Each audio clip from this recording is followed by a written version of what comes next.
नमस्कार बच्चों। ओके, तो चलिए हम लोग पढ़ने वाले हैं क्लास 12 केमिस्ट्री का फर्स्ट चैप्टर सॉलिड स्टेट का, और सारे चैप्टर्स लगभग समाप्त हो चुके हैं। एनसीईआरटी एक्सरसाइज कर रहे हैं हम लोग। ओके, उसका क्वेश्चन नंबर 1.11 करना है आज। लेक्चर नंबर 88 है एनसीईआरटी एक्सरसाइज पेज नंबर 32 पे। ओके, हम्बल रिक्वेस्ट है साथ में नोटबुक और पेन जरूर रखिएगा बच्चों, और कोई भी दिक्कत हो आपको कमेंट्स में जरूर बताइएगा।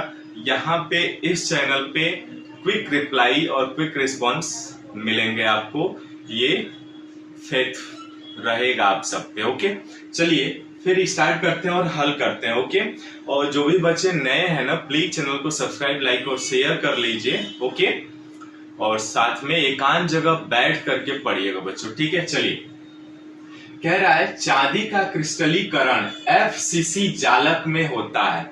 कोई क्रिस्टल है, एफसीसी है, तो आप क्या बताएं, कमेंट से बताइए। एफसीसी का में कुल परमाणुओं की संख्या कितनी होती है?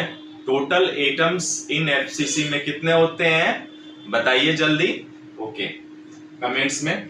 यदि इसकी कोष्टिका के कोरों की लंबाई इतना है तथा घनत्व इतना है ग्राम सेमी इनवर्स 3 हो, तो चांदी का परमाणविक द्रव्यमान ज्ञात करना है ना। यानी silver crystallizes in FCC lattice if edge length of the cell is 4.07 into 10 inverse 8 centimeter and density is 10.5 gram semi inverse 3. Calculate the atomic mass of silver. Okay, तो हम जानते हैं कि इस तरह के क्वेश्चंस को हल करने के लिए डेंसिटी न्यूमेरिकल्स है आपका, है ना।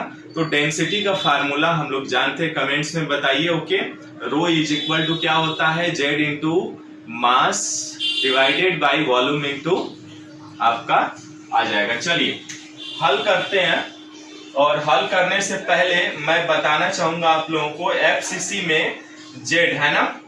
चलिए, इसका फार्मूला क्या होता है हम जानते हैं, रो इज इक्वल टू होता है क्या, Z into mass by volume into Avogadro's number. ये फार्मूला होता है बच्चों, होता है ना, आप लोग जानते भी हैं। अब चूंकि एफसीसी है ये, अब इस फार्मूले में हमें क्या बोला है, एटॉमिक मास बोला है ना, तो क्या करेंगे, त्रियक क्रॉस मल्टीप्लीकेशन करा दीजिए, त्रियक गुणा करिए, तो ये आ जाएगा Z into mass is equal to rho into volume into Avogadro's number, ठीक है। या मोला आपका मास निकालना है तो मास इज इक्वल टू हो जाएगा rho into volume into Avogadro's number divided by Z, है ना। अब देखिए क्या क्या दिया है, चूंकि यह एफसीसी है तो एफसीसी में जेड बराबर कितना होता है, 4 होता है ना, 4 आते हैं आपके। एफसीसी है, इस तरह से चित्र बना के मैं समझा देता हूं। देखिए, ये एफसीसी यूनिट सेल है आपका, क्लियर है यहाँ तक। अब ये यदि एफसीसी है क्रिस्टल लैटिस आपका, तो आप जानते हैं कि इसके कॉर्नर्स पे क्या होते हैं, 4 ऊपर कॉर्नर्स होते हैं और 4 नीचे, यानी 8 कॉर्नर्स हो गए, है ना। ये 8 कॉर्नर्स हो गए, 8 आपके कॉर्नर्स हो गए, और एक कॉर्नर्स पे एटम का कितना कंट्रीब्यूशन होता है, 1/8 यानी 1, और 6 फेसेज होते हैं। देखिए 3 4, ये एक आपके सामने, एक ब्लैक बोर्ड के पीछे, तो 6 हो गए फेसेज पे। एटम का कंट्रीब्यूशन कितना होता है, हाफ होता है ना, 1/2 यानी 3, यानी टोटल 3 और 1 कितना हो गया, 4। तो एफसीसी में आपका जो जेड होता है वो कितना होता है, 4। टोटल परमाणुओं की संख्या कितनी होती है, 4 होती है। ओके, अब देखिए यहाँ क्लियर हो गया, रो दिया हुआ है आपको, प्रश्न डेंसिटी है, रो को डेंसिटी से निरूपित करते हैं, ठीक है। देखिए डेंसिटी कितना दिया है, ये है आपका 10.5 ग्राम सेमी इनवर्स 3। ओके, आयतन बराबर कैसे निकालते हैं इसका, यदि एज लेंथ मान लीजिए ए है, तो आयतन कैसे निकालेंगे, भुजा का क्यूब कर लेते हैं, है ना। यानी v बराबर a क्यूब, यानी a, एज लेंथ कितना है इसका, ये है आपका 4.07 इंटू 10 इनवर्स 8 सेंटीमीटर। अब चूंकि ये पूरे का होल क्यूब हो जाएगा ना बच्चों, क्योंकि होल क्यूब आ जाएगा, ठीक है। और आपका क्या हो गया, रो हो गया, वी हो गया, एन ए, एवोगैड्रोज नंबर आप जानते हैं 6.023 इंटू 10⁻23 मोल इनवर्स 1 होता है। ठीक है, ये चीजें दिया हुआ है आपके सामने। ठीक है, अब मान रख दीजिए इस इक्वेशन में तो आपको आंसर मिल जाए। कैलकुलेट करना है, सिंपल रखते हैं। ठीक है, रखिए यहाँ पे मैं कैलकुलेट करता हूं।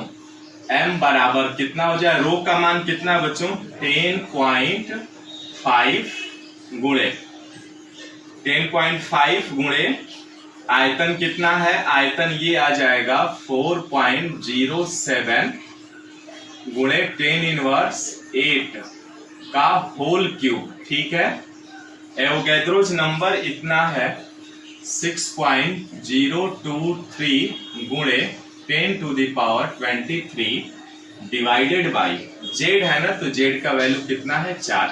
अब सिंपल कुछ नहीं करना है बच्चों, और इसमें एक चीज और ध्यान दीजिएगा, इनके मात्रक पे मात्रक सेम है, एक ही यूनिट में दिया हुआ है सीजीएस में, तो हम आसानी से हल कर सकते हैं। हल करिए, देखिए यहाँ पे 10.5 गुणे ये इसका 3 बार गुणा हो जाए 4.07 इंटू 4.07 गुणे 4.07 गुणे ये 8 तरीके 24 हो जाएगा, 10 पर घात -24 गुणे 6.023 गुणे 10⁻23 डिवाइडेड बाई 4। ठीक है, अब इसका मल्टीप्लाई करा लीजिए। देखिए तो आपका इसका गुणा करेंगे तो कितना आएगा, देखिए 4.07 गुणे 4.07 गुणा करिए 7 7 49 के 9 हासिल 4, ये 4 हो जाए 7 चौको 28 और ये 0 0 0 4 से गुणा करिए 4 7 28 2 बचा, यानी 2 आ जाएगा 4 चौको 16, ये आ जाएगा 9 4 8 8 16 6 है ना, 1 बचा 2 2 4 1 5 और आपका ये 6 और 1.4 अंक के बाद लग जाएगा। ठीक है, इतना आया। ठीक है, अब इसमें भी आप गुणा कराएंगे, किसका गुणा कराइए 4.07 का, तो 4 पॉइंट कैलकुलेट करके बता दीजिए आप। गुणा कराएंगे तो 7 9 63 3 आ जाएगा आपका, 6 कैरी बचा 7 चौको 28 और 6 34 के 4 हासिल कैरी 3 बचा है ना, कैरी 3 बचा। अब 7 6 के 42 और 3 45 के 5 कैरी कितना हुआ 4, 7 5 35 और 4 39 9 कैरी 3 ओके, 7 6 42 3 45 के 5 है ना, 4 बचा 7 कम 7 4 11 और 0 से गुणा करेंगे 6 ये 0 0 0। ठीक है, 4 से 9 चौको 36 3 बचा है ना, 4 चौको 16 3 19 के 9 हासिल 1 4 6 के 24 1 25 के 5 हासिल 2 4 5 20 2 22 2 4 6 के 24 और 2 26 के 6 हासिल 2 और 4 एकम 4 2 6 3 4 6 5 11 9 9 18 1 19 1 5 5 10 1 11 2 1 3 1 4 6 1 7 और ये दशमलव कितने अंक के बाद आ जाएगा बच्चों, देखिए 1 2 3 4 है और 4 2 6 1 2 3 4 5 6, ये कितना आ गया आपका 67 है ना। 10.5 इंटू इन तीनों का मल्टीप्लाई कराएंगे आप तो आएगा 67.419143। ठीक है, गुणे 6.023 गुणे ये 10 पर घात -24 और 10 पर घात 23 है, तो ये आ जाएगा 10 पर घात -1/4।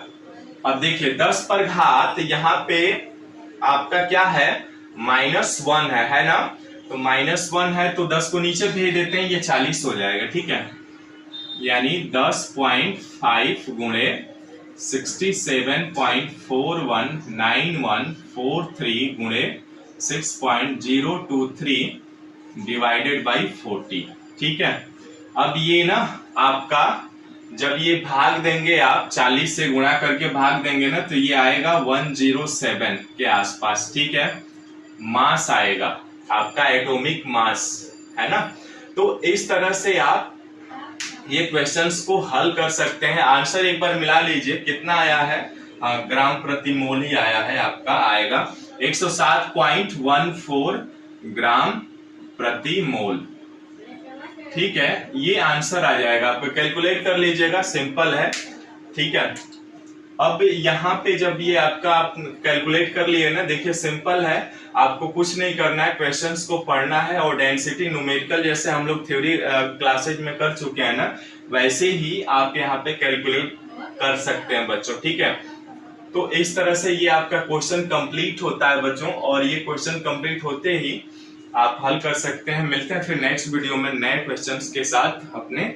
Okay, do work hard guys, क्योंकि आपके लिए मैं मेहनत कर रहा हूं, तो ये स्वाभाविक है कि आपको मेहनत करना चाहिए, और मेहनत करेंगे तभी रिजल्ट बेहतर होगा। ओके, और चैनल पे प्लीज नए हैं तो चैनल को सब्सक्राइब, लाइक और शेयर कर लीजिए। ओके, मिलते हैं फिर नेक्स्ट